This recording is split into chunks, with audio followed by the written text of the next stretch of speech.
Okay, we're going to do Raymond Carver's Cathedral now. One of the great endings of anything I have ever read. I mean, top probably five of all time for me.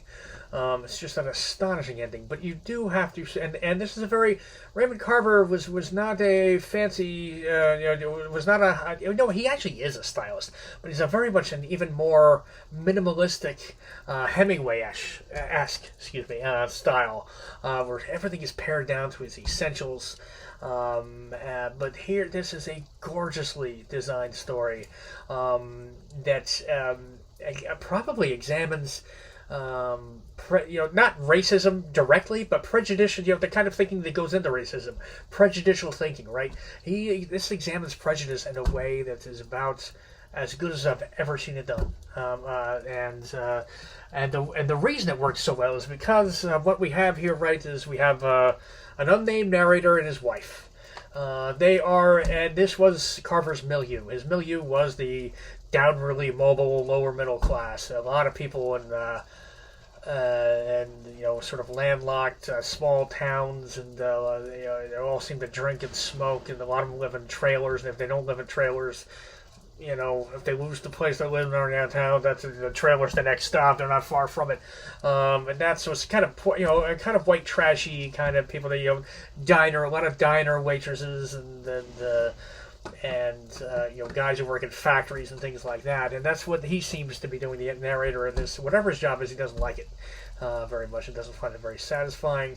He seems to be trying to sort of anesthetizing himself and self-medicating with drink and with marijuana a bit, and television that he watches every night, and kind of trying to this sort of dull the spiritual emptiness inside him, I think, with a kind of a routine, and a very predictable routine, and a lot of cigarettes and things like that. But what's happening right now is his marriage might be on the rocks. And this man loves his wife. I mean, that is apparent. And he's a grumpy, grouchy fuck, man, but he's also extreme. I mean, laugh out loud funny sometimes. And his wife has a friend who's going to be coming over. Her friend's name is Robert. Robert was a man she worked for once upon a time. His wife has just died. Okay, so again, we got the marriage here that's on the rocks. Now we got her old friend, who's now a newly widower. He's gonna spend the night with him. He even says, I wasn't looking forward to this blind man's visit. He was no one I knew. And I didn't like the idea of a blind man being in my house. And again, he has all these stereotypical. He was blind, Robert, and he has all these stereotypical. To me, the blind. Always sort of, never had a sense of humor in the movies when I saw him. I got my idea from blind people from the movies. And again, it's just, he was surprised he was able to eat. I mean, he had all these sort of preconceived notions, again, kind of prejudices toward blind people. And again, that he makes it toward, this story would have never worked as well if this was a black man, right? And he had all kinds of, it would have been too on the nose. And we're all already bringing in so many preconceived notions to that particular prejudice that it would have gotten blotted out, right? And we wouldn't have got it. But by taking, the exact mindset that makes racism or homophobia or any of these, misogyny, any of these sort of prejudices we obsess over today, and plucking it out of that and making it and putting it into this strange new thing, prejudice against blind people. You can kind of look at it fresh and see it for what it just stands there, sort of a little bit more nakedly. And I think it's a brilliant trope by Carver to do this. And again, it's a very conversational tone. And this man, although he's a bit of an asshole actually, and giving his wife a bit of a hard time, but he's also funny. And the fact that you can tell he really doesn't want to lose his wife, it does make you root for him a bit. But right away, he starts, messing, just kind of fucking with his wife, and she's trying to make dinner, and he's like, "What are we gonna do? What am I gonna do with a blind? Can I take him bowling?" Right? When he gets there, the first thing he asks him is what side of the train he sat on. And his wife's shooting, this story, and at one point, his wife she's cutting vegetables, and she puts the knife down, turns around, she said, "Look, if you don't love me, if you love me, if you were having a friend over, I'd go out of my way to be nice to him. And if you should do the same. If you love me, you'll do this. And if you don't love me, then fine. But if you do, and again, couples know how to get to each other. And we got right away that. You get if they break up, you get the feeling the wife is going to be much better off without him than he's ever going to be without her. You get the feeling she'll find a new man pretty quickly. You probably won't. You just get the feeling her life will be. She's a little healthier and a little more functional person than he is. But anyway, he sort of backs down, and Robert, Robert, who is the blind man, arrives, and Robert's a real character. Short, kind of barrel chest, has this booming voice. He says, "Hey, Bub," he keeps calling him Bub, which is just sort of I don't know, that's weirdly endearing. They have dinner, right? They consecrate, the sort of little meeting. They break bread and share a meal together. And again, so part of what he was worried about, by the way, is his wife describes that she had this. Again, he's blind, and after she worked for him for a while, reading things to him and things like that. The day she left and she had to leave, he asked if he could feel her face, and she said, "Well, okay, sure."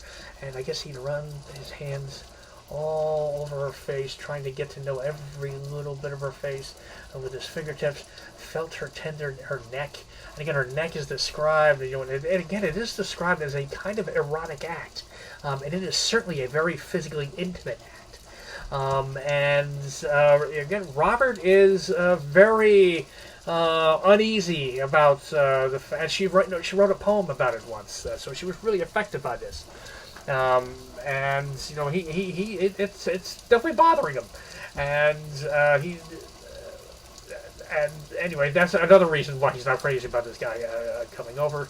But anyway, they across the meal, he really, God, look at that. He's got a beard on a blind man. Imagine that, he says, and excuse me, sorry, and boy, he scoops up the peas right onto the fork, and Jesus, he can eat everything. I mean, all these sort of stereotypes are kind of falling away, and Robert is he's good company. He's a fun guy to have over. He's kind of up for anything, and very jovial, a lot of personality, and he really finds he's starting to like this guy. As the dinner goes on, he's really just getting to know him. Again, once you get to know someone, they can't go back to being a stereotype, right? And again, what else gets rid of stereotype? Empathy, right? Being able to see something through another's eyes as much as possible. That is how we get to know each other. That is how we get rid of things like racism, misogyny, homophobia, all these things. And so, this is sort of happening across the dinner. The wife ends up eating a little too much. She goes upstairs for a while. It's almost as if, but he's also been testing him. And Robert's been up there every test. He laughs when he should laugh. He doesn't get offended by anything this guy says. And so after he's like, you ever smoke pot? Which, again, today not such a big... In 2020 America, I don't know if that we even blink our eyes at that, but honestly, in 1970-something, when this story's supposed to be taking place, early 80s, the latest, a little bit bigger of a deal for him to do that. He's like, I never have before. Yeah, I'll try it. And again, Robert's right there, man. He'll take a hit. And so again, spin up the jazz cigarette. They get going. Your wife comes downstairs. She's just mortified, but then she sees Robert's enjoying himself, so she goes on, sits between them, has a couple hits herself, and then she just drifts off to sleep. And then her robe falls open, and he's sort of staring. He's a little high and drunk, right, staring at his wife's thigh.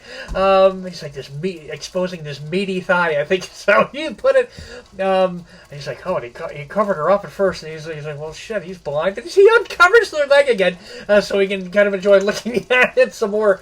While he and Robert get into a good conversation. Then Robert, the man turns on TV, can't find much to watch, but it must be a PBS special or something about cathedrals. And again, a little bit about cathedrals. Cathedrals are, essentially designed they're architectural, homages to God Himself, right, and to the sacred. And they're supposed to be transcendent, and and so that's what they're watching. And again, the spiritually empty man who's kind of given into sort of overly patterned, routine life to sort of dull his pain and prejudicial thinking. And now he's with this guy who he's sort of having a bit of an awakening with, and they're watching, a program about cathedrals, and it could take like over 100 years to build some cathedrals. And it's sort of, and the cathedrals are, there again, there's some of the most remarkable architecture that the world has ever created. And they really are special places, and they do, I think, kind of express the infinite that they're supposed to be homage, representing. And he's sort of trying to tell Robert these things. Robert's never seen a cathedral; he's blind.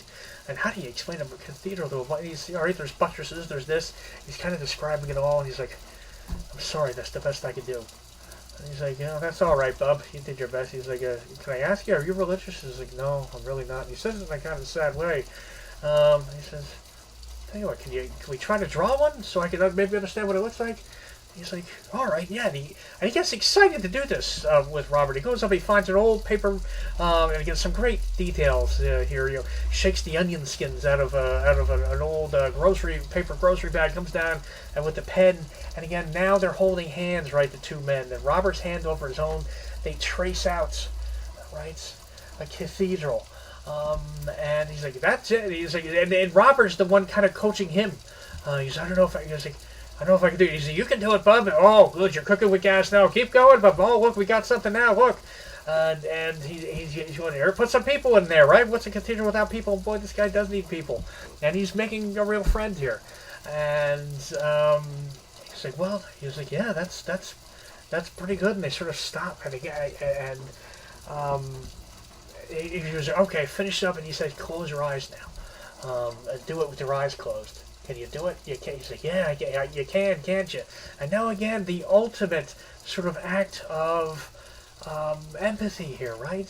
Where the man literally making himself blind, and the blind man, and now the one who's closing his eyes so he can be blind like him, are drawing out, trying to understand this mysterious religious, or let's just say spiritual, okay? This mysterious, this sort of spiritual artwork, right? And after he's like, you can open your eyes now, and he doesn't. He goes, I didn't open them. He goes, I wanted to keep them closed down a little bit longer. It seemed like the right thing to do. And then he says, well, what do you think? He's like, it's something. This is really something. Just a great ending to a great story. That is Cathedral by Raymond Carver.